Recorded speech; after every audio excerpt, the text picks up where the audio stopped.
right before sleep, we calm down. All those vibrations that we think and our feelings all day long, we start to let them go and they start to calm down, which means that the borderline between the conscious mind and the subconscious mind is more porous. So those things we implant on the subconscious mind there go really deep into the subconscious and become more powerful. Now, looking at honesty and dishonesty, when you look in the outer world, you realize it's not true to be successful in the outer world, you have to be honest. But it's also true to be successful in the outer world, you don't have to be dishonest. So all I'm trying to say here is success and failure are not based on honesty or dishonesty. But looking at our inner world, it's opposite. We have to be honest to be successful with ourselves. And this depends on the capacity of the person to realize higher and higher levels of the relative truth. And the more you send higher levels of relative truth, the more you grasp how little you understand. Einstein said this, but he's really quoting Plato. He says, the more I know, the more I learn, the less I know. That was really Plato that said that first. But this is only true for those who are being honest with themselves and not acting. Egoism is the greatest of actors of all. And some who seek advanced learning act like they know everything. They'll get a bunch of knowledge and just act like they know everything. They're acting from their egoism because their personality with its level of egoism is totally an actor. And without realizing it, they are revealing their level of awareness, which is based on an identification with their egoism. We all know people go around and collect these jewels of spiritual wisdom like some collectors collecting physical jewels. They put them on a shelf, they look at them, they bring them out, they talk about them, they put them back on the shelf. But they don't live them. So it doesn't become a vital thing. It doesn't help. It doesn't do anything. In fact, it hurts them. So to advance beyond that level of egoism, we have to deprive the ego of its egoism of its clothing. Because it uses these words and thoughts and ideas and presentations to cover up. Otherwise, if you don't strip the actor of its clothing, it's just going to learn to become a better actor. A sincere seeker of truth should make the effort to strip the clothes off that actor in them without being embarrassed by their nakedness, which means without being embarrassed by their true level of self-awareness. Their real way of thinking and believing. If you can be that honest with yourself, you've made a great advancement. If you can do that honestly, you honestly start at your true level of awareness. It's interesting. Okay, I was thinking I'm an angel with pink wings come to earth to help people, but now after introspecting myself, I realize I'm not. So if you can, you have to start there. Start with where you find yourself. It doesn't matter where you find yourself. Don't be embarrassed. If you can do that, you'll start really succeeding in raising your awareness, making better expressions of yourself. This benefits you, this benefits your family, this benefits everyone around you, it benefits the world. But if you try to leave your weaknesses in as they are, then the only advancement you're making is to become a more skillful actor. And that doesn't benefit you or anybody. In some of the most advanced exercises Daskalos gave, he asked us to envision ourselves naked. Not the naughty bits. There you see a 5-pointed luminous white star, but you want to see yourself naked.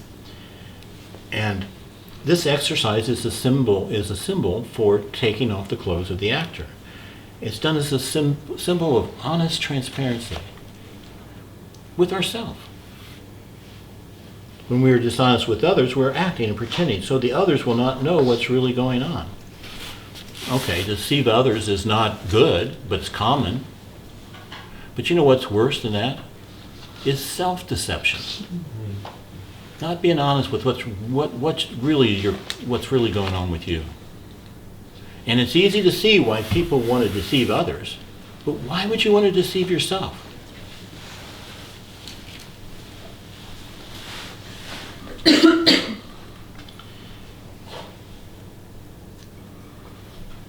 Integrity is really about being truthful with ourselves. So in this way, I think we can say integrity is the highest form of honesty.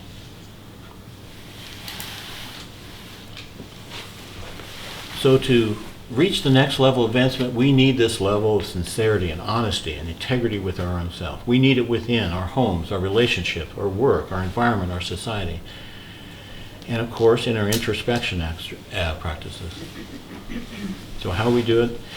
By searching our subconsciousness, and really trying to understand the nature and quality of all our thoughts, emotions, desires, behaviors. Introspection to find our shortcomings and why we have them. And more importantly, why are we so attached to them? Why do we bind ourselves to them? So introspection is a kind of meditation, but Daskalos said it was the most useful meditation because we are thinking of things in our life to find out what they are. Now, you're not going to find this teaching in many other spiritual systems, especially in the East, like in India. The only one I know that really stressed it was Ramana Maharshi.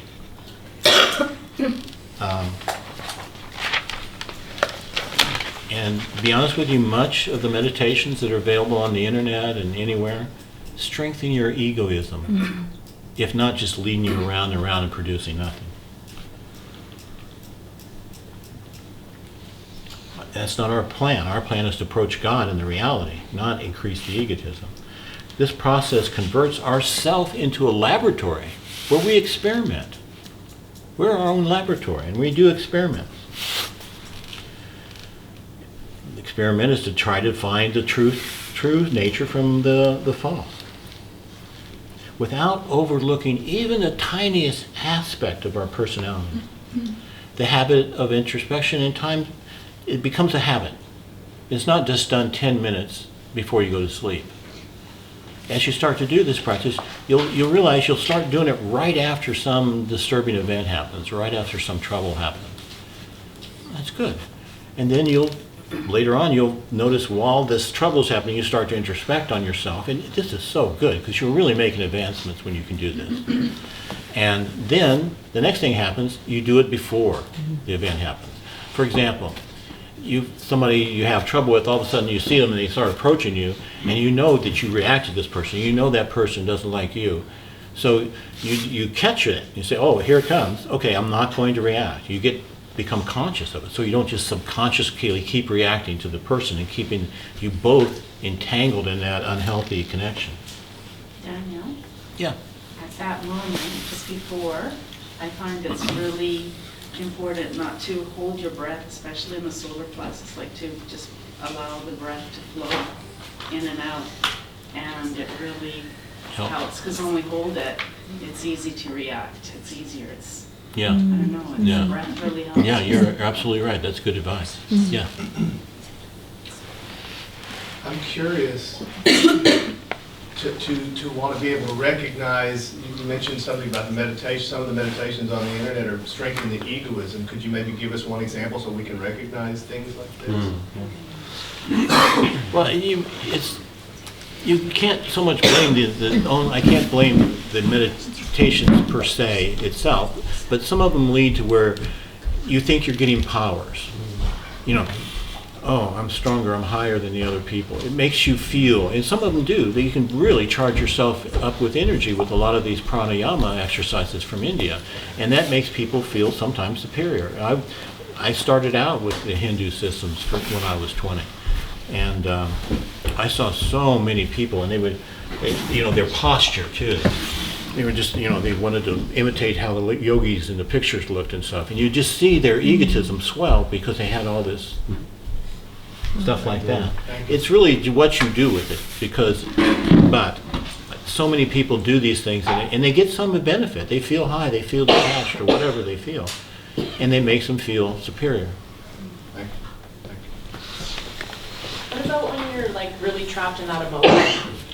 When you're what? Really trapped in the emotion, like you're trying to work on it, but it's like the emotion just keeps flooding back, and it's harder for me, I don't know, sometimes to get rid of that feeling because it just keeps triggering thoughts. And it triggers more emotions and more, and it pretty soon becomes really hard to manage.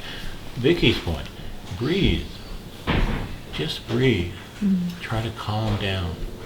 And if you can slow down the rate at which these emotions come in, they come in and you just think, you feel them and feel them and feel them and feel them. Try to slow that process down and you'll get control of it. It's kind of like riding a horse. It's going really fast. You have to slow it down.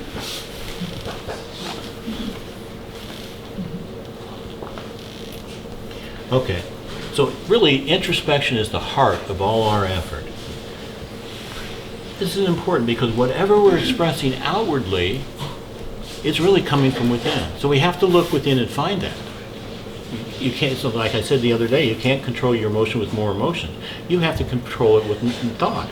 So looking within, we find where all these things are being, the impulses are coming from.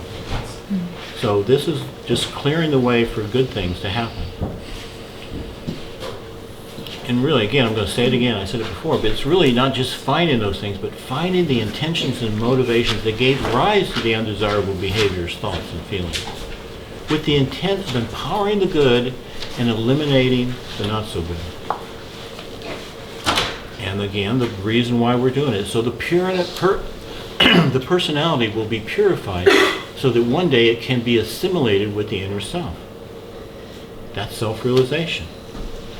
Then we can escape these seductive illusions and enter the reality behind the illusions. As I said before, if you have an illusion, there must be a reality behind it. What interests us is not the illusion, but the reality behind it. But to do all that, we have to use our real willpower. Our real willpower is the ultimate core strength of a researcher of truth. And we use it to engage ourselves in the practices and break free of the illusions. And these aren't simple skills to develop.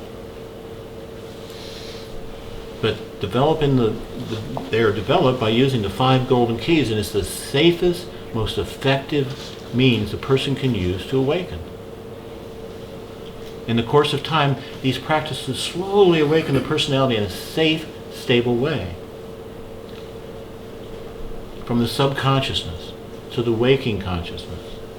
Many degrees of that. Finally reaching superconsciousness and ultimately self-realization, which is self-superconsciousness. And as I said before, there are many degrees of consciousness, whether it's awakening consciousness, self-consciousness, subconsciousness, but there are no degrees in self-realization. It's just one thing. And self-superconscious means to know anything, any place, past or present. It also means being able to work perfectly at many places simultaneously. Daskalos could at will enter the state of self-consciousness. They say that nobody can live there permanently while living in a material body on earth. But he could go there and do his work, but he still had a ordinary consciousness too, a mundane consciousness, everyday consciousness. But precious few people on earth have ever even touched this state, let alone work from it. But there have been some. And this superconsciousness is the state of consciousness the archangels are working in. We can call it self-superconsciousness, but that's a little misleading because the archangels don't have a self like the human self. Of course, they are a self, but they've foregone the expression of their individual selfhood to serve as in their order. So it's more of a common consciousness, a collective consciousness they work in, rather than an individual self-consciousness like we do. In the Greek, at least, Easter services, they say, human beings are a race, archangels are a system. That's what that means. We are a race of individuals that express an individuality. But the archangels are not expressing an individuality. They're expressing themselves as a system, which means a collective consciousness. So what can we expect by practicing this? First, we come to a kind of preliminary self-consciousness, which is not real self-consciousness. It's just the self-consciousness of our personality as it is today. It's not the one we're looking for, but it's a preliminary step. It's an absolutely necessary step. And that first step is done by introspection, examining our strengths and weaknesses, observation. Watch what we're doing. Watch why we're doing it. Not all meditations are safe or effective, but introspection is one of the safest and most effective. All this work on introspection, what it's doing is it's thinning the veil between our personality self-consciousness and our inner self-consciousness. This illuminates us, it benefits us, and those around us. But don't imagine it's an easy thing to do, because your adversary, your egotism, is sitting there and it knows what you're doing and it tries to block, confuse, distract you. Distract you to what you need to see. Sometimes when people start to say, I don't see anything, I don't find anything. I look, but I don't find anything in me. Introspection is like a torch light that we use to shine inside of us to see those blemishes, let's say.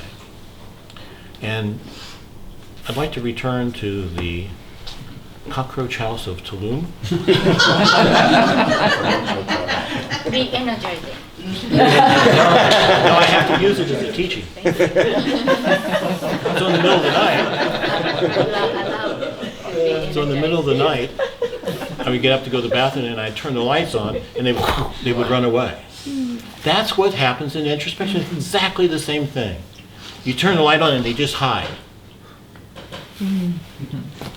So that's why we feel like there's nothing to look at.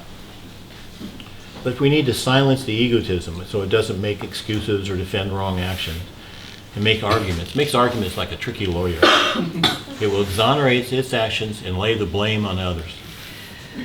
If that doesn't work, if that trick doesn't work, then it's going to flip. It's a two-faced thing. It's going to flip and make you feel bad about your mistakes. But the truth is, it's not your mistakes, it's the egoism's mistakes. And the problem is we've just become identified with the egoism, so we can feel guilty about our mistake. Certainly we're responsible for how we behave and think, but really the mistakes are coming from the egotism, not from the self. So a good introspection will reveal all this. And again, before you start the introspection, you breathe for a while and calm down. Because if we don't, I mean, during our day, we're going so fast. Our minds, boom, boom, boom, the neurons are just flashing all the time. That's like driving down the road at 90 miles an hour. You can't see any details. You can't see any details. You have to slow down to start your introspection or you won't see the details.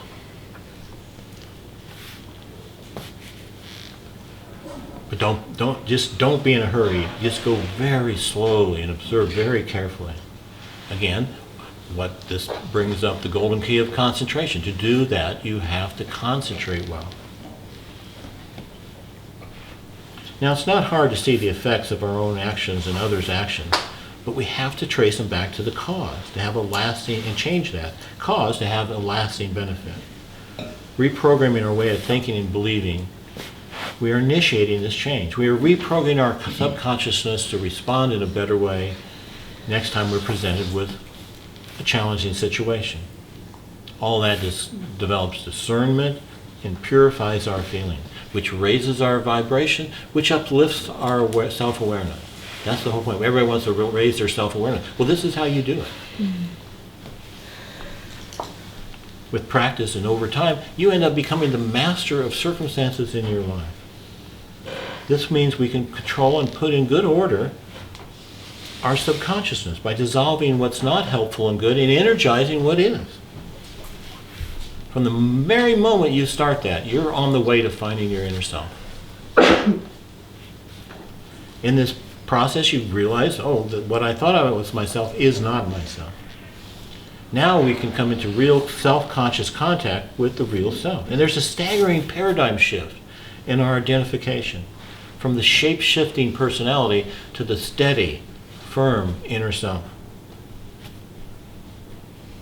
Now, elementals lie dormant in our subconsciousness, but they can be activated in a New York minute. If they are unhealthy, they come and make us feel terrible. In certain cases, they even get control of the personality. But other kinds may rise and give us pleasure. It depends on the quality of your own elementals in your subconsciousness. And all of us have great ones and not so good ones. So we want to energize those good things and just de-energize the negative. And the researchers of truth, in studying all this, is using the introspection type meditation. Now, some of the elementals that ride from our subconsciousness torture us. They really bother us. They just really get under our skin. And in our practices with the labor of Hercules, they are likened to the Stymphalian birds that bring anxiety, fear, and anguish to us. This is the fifth labor of a hero of Hercules. And it's described in Daskalos' Symbol of Life book. And when you have thoughts or feelings that come to disturb you, no, these things have not come to help you. They've come to torment you. They've not come to reveal the truth. They've come only to feed on your energy and prolong their destructive life in you. That's why they're likened to the Stymphalian birds in the myth. Because the Stymphalian birds were birds that fed on human flesh. And that's what these really, really destructive elementals do. You know, something that bothers you, if you get bothered right before you go to sleep, I mean, you'll sit there and toss and turn and toss and turn, right? Mm-hmm. That's those elementals eating your etheric vitality. Mm-hmm. And you're tossing and turning because it's torture. Daniel, Yes. I have a question. Once during my